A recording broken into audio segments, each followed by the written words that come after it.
Chinese-made EV cars are expected to capture 15% of Europe's market by the year 2025. So says KPMG.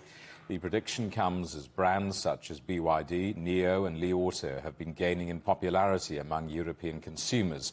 Well, let's talk to Jim Holder, one of the UK's top experts in the motor industry. Jim, welcome back. Good to see you. KPMG's report says China's car makers capturing around 15% of Europe's market by 2025. I mean, that's an extraordinary figure. How so? Absolutely, it would be an extraordinary figure, and they've got a long way to go, but there's no question they're coming quickly. They've built huge markets back home in their domestic market that's generating huge profits that they're now looking to invest in global expansion. They started early with electric cars in China. They invested heavily in the technology.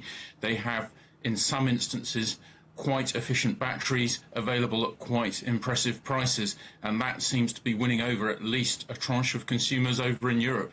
I think last year Chinese electric cars accounted for less than, I think it was 10% of the 1.1 million battery electric vehicles sold in Europe. So what's behind this anticipated surge in demand for Chinese EVs?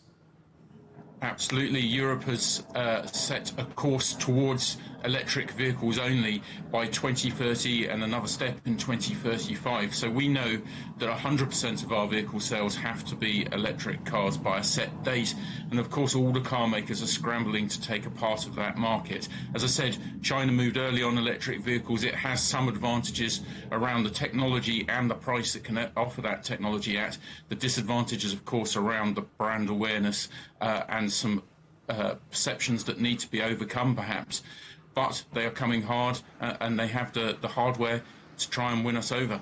Jim, I'm so old. I remember the onslaught of the Japanese cars coming into Europe in the 1980s and the ambivalence, if I can put it like that, among consumers then. I mean, is this going to be the same kind of thing? I wonder if Europe is worried, or rather European automakers are worried about the threat of the Chinese products coming in. They absolutely should be. I think the key point here that I keep coming back to is the price that some of these vehicles are being offered at. I think there are high-performance electric vehicles where the Chinese are targeting, and they are making some inroads, but I think the real fear for the European manufacturers is the mass-market brands that are coming. They are slightly more affordable, slightly better in some cases with some of the technology they're offering, and that really threatens to bust through the sort of preconceived and preset expectations of the market. We know that electric vehicle buyers are much less brand loyal from all of our studies than combustion engine buyers. They are starting from scratch, building up their knowledge base, and that does give these Chinese brands an opportunity, at least, to try and establish their credentials into the market. It is being reported that Chinese car makers are holding talks with the UK about manufacturing in Britain. I mean, I wonder how significant is that, and what does that mean in real terms for the UK car industry? It would be hugely significant. Any investment in manufacturing in the UK would really buck the trend at the moment. We've seen some factory closures, some job cuts, and more in the UK in recent years around the car industry. We have been slow as a nation to invest in battery manufacturing, which is an absolutely critical part of building EVs and also critical for avoiding tariffs in future with our biggest export market for the car industry, the EU, but also potentially with America and other countries. So we've got huge hurdles to overcome, really, to build up our EV infrastructure in the UK. And I think any investment by any manufacturer as a result would be slightly a surprise, but also massively significant. You lead me neatly on to ask you about Toyota, who've announced their strategic pivot, if I can put it like that, towards EV, introducing high-performance solid-state batteries and other new technologies. I mean, what does that mean for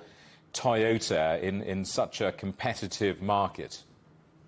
Absolutely. Toyota, the world's largest car maker and car seller, but it has been slow to getting its battery electric vehicles on sale. It would argue it's been slow for very good reason, that the technology hasn't been good enough to date to offer the kind of experience that Toyota believes its owners and buyers would expect from them. Solid-state batteries are next generation technology. They have been in the industry for 5 years or more, the holy grail for the next step.